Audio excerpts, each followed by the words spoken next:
Anaphylaxis under general anesthesia is a rare but life-threatening emergency. Recognizing it early is vital, but signs may be masked due to the patient being unconscious and draped. The most common triggers include neuromuscular blocking agents, especially rocuronium and succinylcholine, followed by antibiotics like cefazolin, latex, colloids, chlorhexidine, and dyes.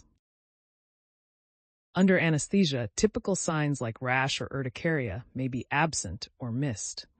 Instead, suspect anaphylaxis if there's sudden hypotension, tachycardia, bronchospasm, elevated airway pressures, or even cardiac arrest without any surgical cause.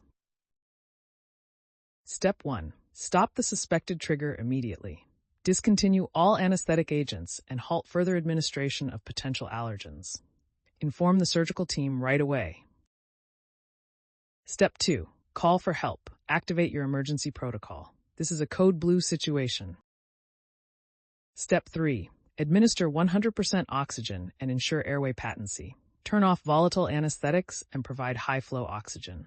Consider switching to TIVA if surgery must continue and the patient stabilizes. Step 4. Administer IV adrenaline. This is the mainstay of treatment. Start with 10 to 100 micrograms IV as a slow bolus. Repeat every 1 to 2 minutes if there's no improvement.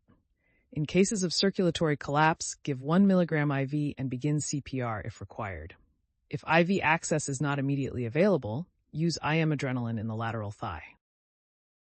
Step 5. Start rapid fluid resuscitation. Give a 20 milliliters per kilogram bolus of crystalloids. Massive vasodilation and capillary leak require aggressive volume replacement.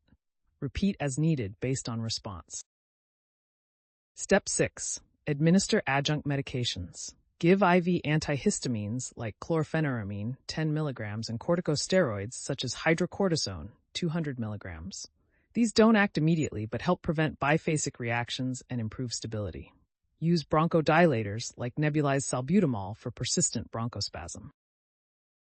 Step 7. Monitor and reassess continuously. Watch for rebound hypotension, arrhythmias, or ongoing airway resistance. In severe cases, start an adrenaline infusion at 0.1 mg/kg.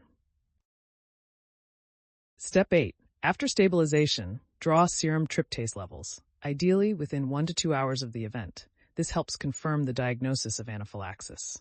A second sample can be taken at 24 hours. Step 9. Document the event thoroughly. Write down all drugs given, timings, clinical features, and the response to treatment.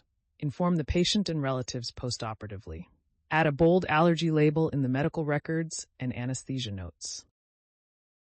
Step 10. Refer for allergy testing. Skin testing should be done 4 to 6 weeks after the event by an allergy specialist. Identifying the exact trigger can prevent future recurrence. In summary, under GA, anaphylaxis may be hidden. High index of suspicion, early adrenaline, large volume fluid resuscitation, and prompt supportive care are life-saving. Stay alert, stay prepared, because you may be the only one who notices.